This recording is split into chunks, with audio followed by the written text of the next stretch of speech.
Welcome to LiveDaf, your online Daf Yomi Shir. Shalom Aleichem and welcome back to today's Daf Hayomi. We begin a brand new Masechta, Talmud, which will describe for us the daily events, the daily schedule in the Beis Hamikdash, the Korban Talmud, and the surrounding events, hence its name, Talmud. Constancy, it's Midius. And followed by Maseches Midas. There's a bit of an overlap between these two Masechtas. So Maseches Talmud is primarily focused on the Avodah, the Karbanos in the Beis Hamikdash. Maseches Midas, on the other hand, is more focused on the actual structure, describing the size, the configuration of the Beis Hamikdash, Midas, Midah, measurements, sizes. So we begin Maseches Talmud, which will begin with an interesting concept: honor guard. Beis Hamikdash had guards. Now the Rush on the right side here says it's not to prevent theft, etc. It's a pasuk that teaches us that there's a mitzvah to have shemira, to have guards posted all around the Beis Hamikdash throughout the night.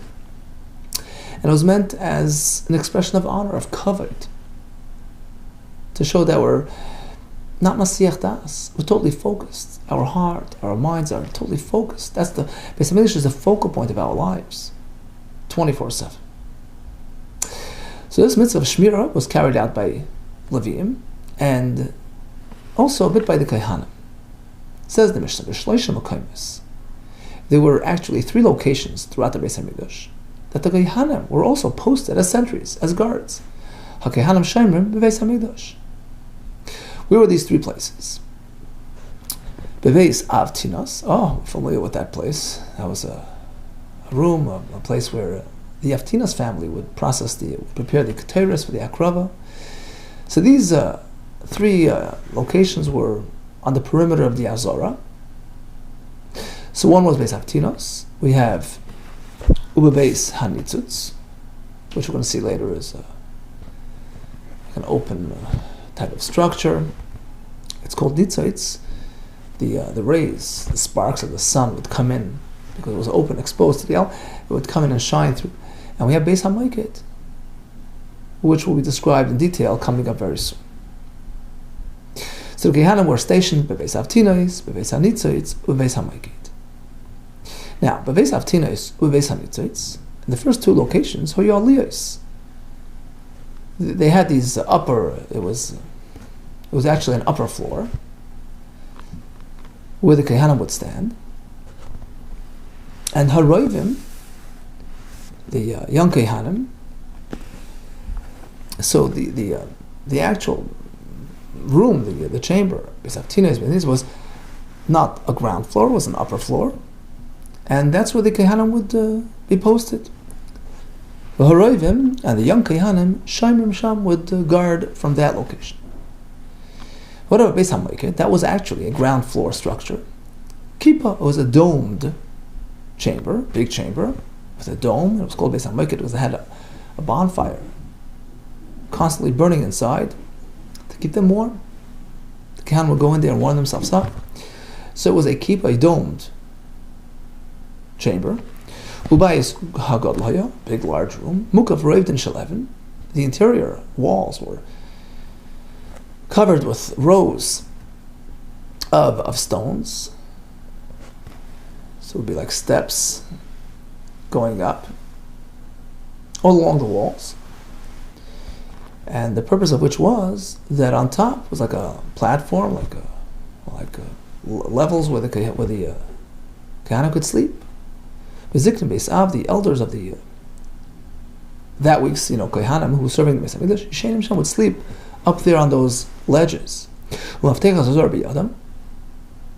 they would be holding in possession of the keys of the Azor Beis Hamikdash throughout the night. It was in their possession. But the young Kohanim wouldn't dare sleep up on the ledges. Pirchei Kehuna, the young Kohanim, they would sleep on the floor below. Ish, every one of them kisses his mattress or whatever bar, it's on the floor, and he would lie on the floor on the They wouldn't sleep with their holy garments that they would serve with. Rather, they would undress, they would remove the begadim, and fold them up, place them beneath their heads. Some say not necessarily beneath their heads, alongside their heads. There's an issue about sleeping on clothing. So, they would switch into their own, overnight garments. Now, let's say throughout the night, a kohen experienced an impure personal experience. He would have to leave the area, immerse in a mikveh, and he wouldn't be able to do the avodah the next day. There was a process for that too. He would leave the area, and he would descend into the underground walkway, return to the next Talmud, this tunnel, which would extend beneath the Beis HaMikdash. Now, interesting, even though he's not allowed to be in the Beis HaMikdash, but he can be walking through that tunnel.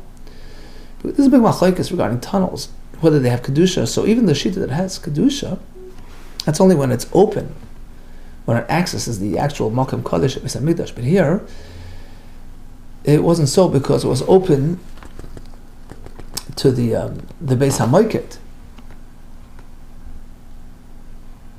to the side of the Beis HaMoket, which was actually Beis HaMikdash. Interesting, was an interesting structure. Was it straddled the border? Was half in the Azor, half outside the Azor. So, if this tunnel was on the outside side, it was on the opening to the room, but on the side of the room which was outside, which was not Kodesh. So, a tunnel, an underground chamber, open to something which was not the Beis HaMikdash, does not have kedusha, despite the fact that it's in the area, it's actually traveling beneath the actual Beis HaMikdash. So that would allow him to walk through there. Veneers Dolkin, they had these lamps, that the lights on both sides to you can see where he's going. Until he gets to the mikveh. There was a fire burning there to warm him up. Beis HaKiseh shel kavod, and there was a seat of honor. It was a Beis HaKiseh for personal needs. And why was it called shel kavod, of honor, of dignity? They implemented a system of dignity to maintain one's dignity. How about Matzoy? No, they had a system. If he would encounter the door closed, then he knows there's somebody there. Yodea she'esham adam. Pasuach, if it was open, Yodo, then he knows. Yodo she'esham adam, it's known that there's nobody in there. So they had this system where you would leave the door open. If there was nobody there, this way you know you're free to enter. You're out of a tavel. He went down to the water. It was tavel. All of his stuff went up and dried himself. In his chamim, and he would warm himself madura by that fire. Now, once he's done, go back to his brethren, the Kohanim, wait around till the morning, until they opened the gates of the Beis HaMikdash, and he would go back home. He would leave the area until he's fully tar, till that night, sunset completes the tahara. Until that point, he's unfit for service in the Beis HaMikdash. Now, what was the first event, the first formal avoid in the Beis HaMikdash? Trumas Hadashim. They would scoop up, shovel a batch of ashes off the Mizbeach and place it alongside the Mizbeach wall around the floor, and it would be miraculously enveloped into the ground. Now, they would allot it through by way of a lottery system. Who was eligible to join the lottery? You had to be ready, up and going,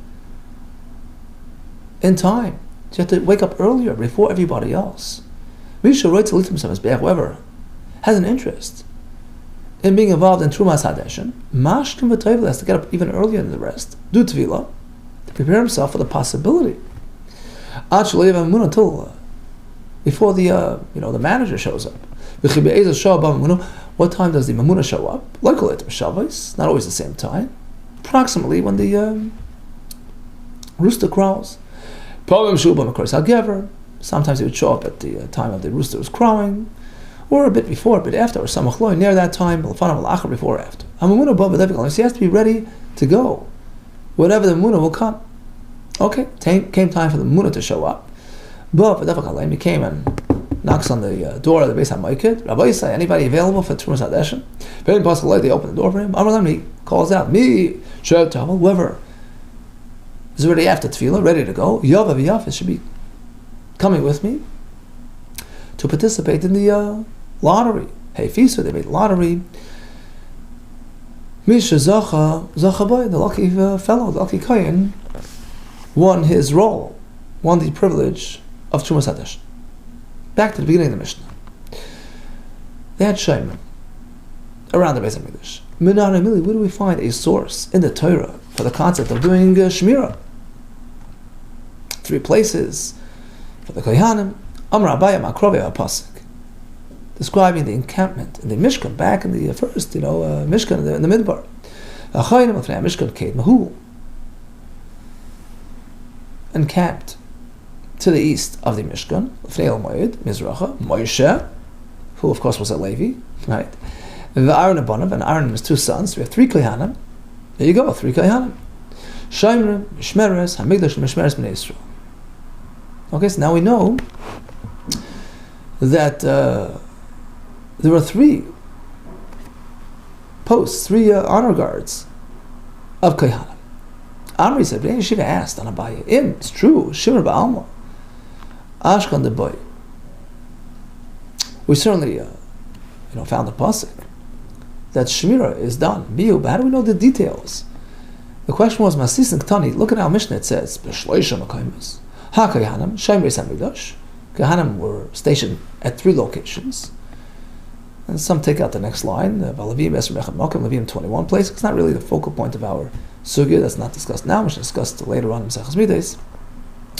So, Kohanim in 3 places, really, if you look Korah, Kohanim Olim B'adei Dadik Siv.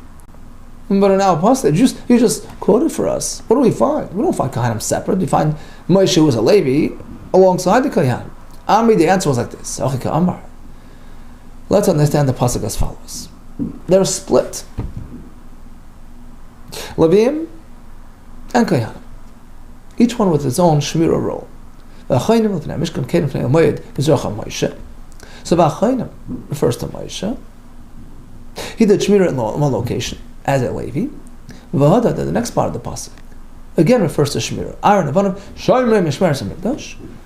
Hence, we learn that Aaron was Achad Malkaim, Uvanav Shnei Mekayimos. So we see that Moshe is in one area, and Aaron, the Kohanim in a different area, and split 3 ways. Says the Gemara, one second, how do we know that in fact the Levim watched separate from the Kohanim? Begins with V'achayim, one reference to being stationed, that's Levi, that's Moshe. Then it says again Shomrim, which is another station, that's for the Kohanim. Chayim al-Luchud, V'shomrim Luchud separate. Says the Gemara, fine, so we established that Levim and Kohanim watched separately, but how do we know Kohanim was split 3 ways? Perhaps we can say, True, the Kohanim was separate, maybe all in one location. You can't say that.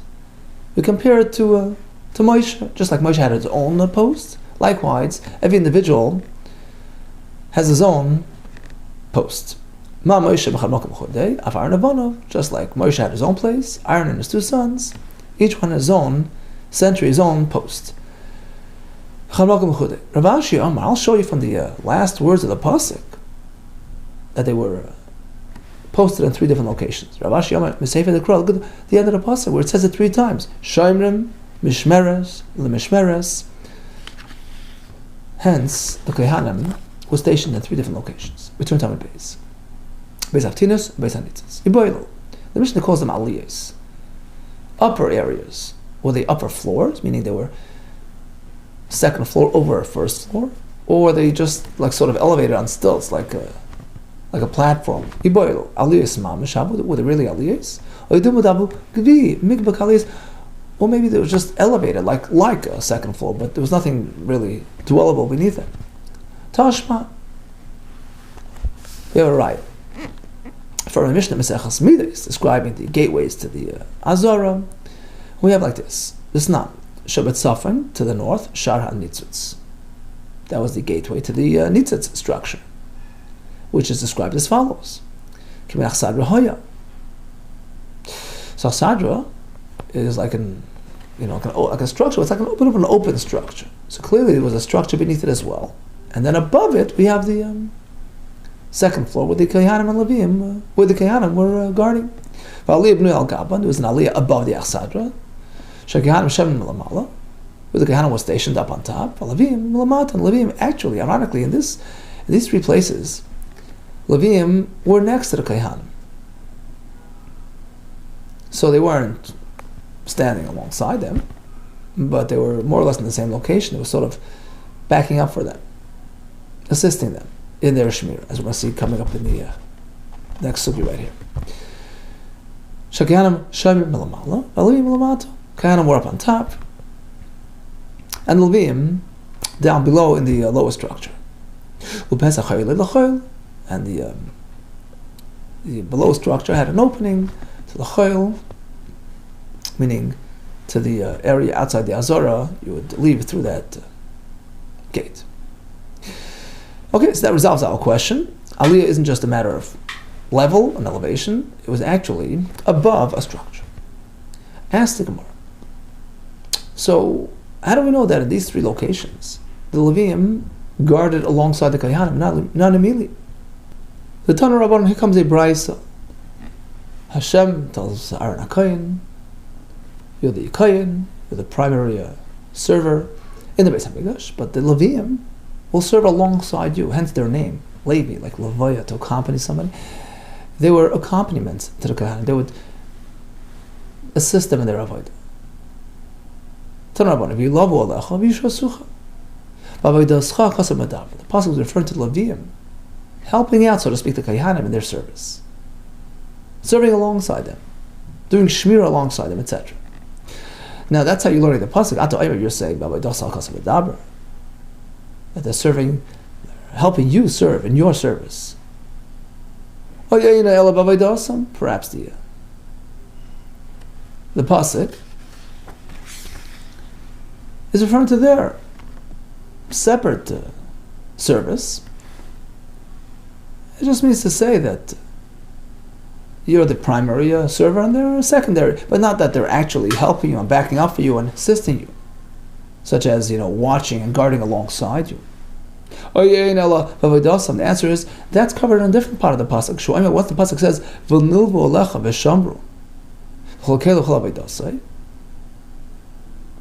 so that already discusses their roles, their personal roles. That already refers to their personal roles, separate from yours. So what then does the pasuk mean? It almost sounds like they're serving the Kohanim. The answer is yes. To a certain extent, the Levim were serving the Kohanim, helping them in their service. Okay, so how does this play out regarding Shmira? Kohanim Meshamir Milamala, Levim Umata. Then these locations, all the Kohanim were posted as guards. They were on top, the primary guards, but then they had Levim backing them up on the bottom from below, sort of accompanying them in their Shmira. We have one post, one location for the Kohanim's Shmira was the Beis HaMoiked, which almost sounds like it had only one entranceway. They were guarding at the entrance, the Shar. There was only one guard at the Beis HaMoiked, but it had two doors. It should have to have two guards. Beis HaMoiked featured two gateways, one in either direction. As we explained before, it was straddling the border of the Beis HaMikdash versus the outside, so it was half in, half out.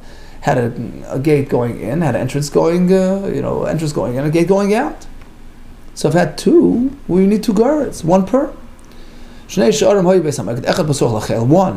gate which was open to the chel, that was the area surrounding the Beis HaMikdash. And the other entrance was towards the Azor. Rav Yehuda, and the Reader explains further that the large gateway going to the Azor wasn't always convenient to open, so they had this little sort of a service hatch, this little door inside the big door, which they would slip in order to take a quick peek at the Kalim and the Azor, make sure everything's okay.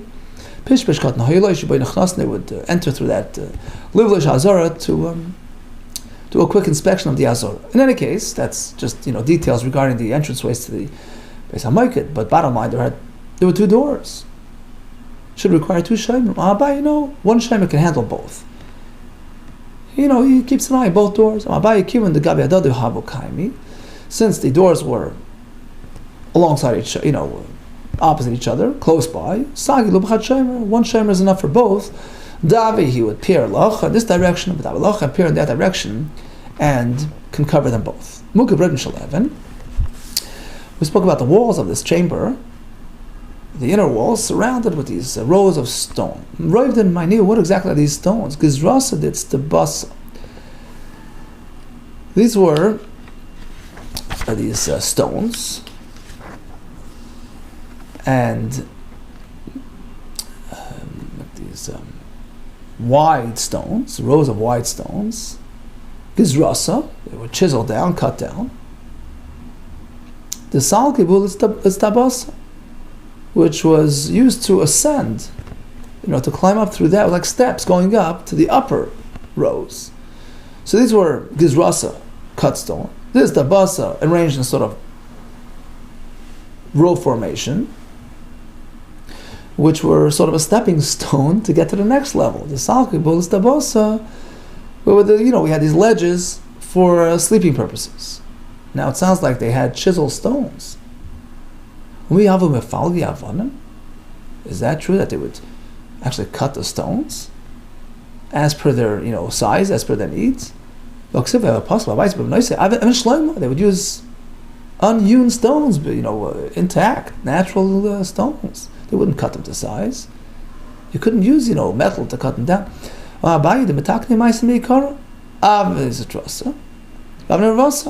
The answer is you couldn't chisel them in the Beis HaMikdash. You couldn't use these tools in the Beis HaMikdash, but outside you could prepare in advance.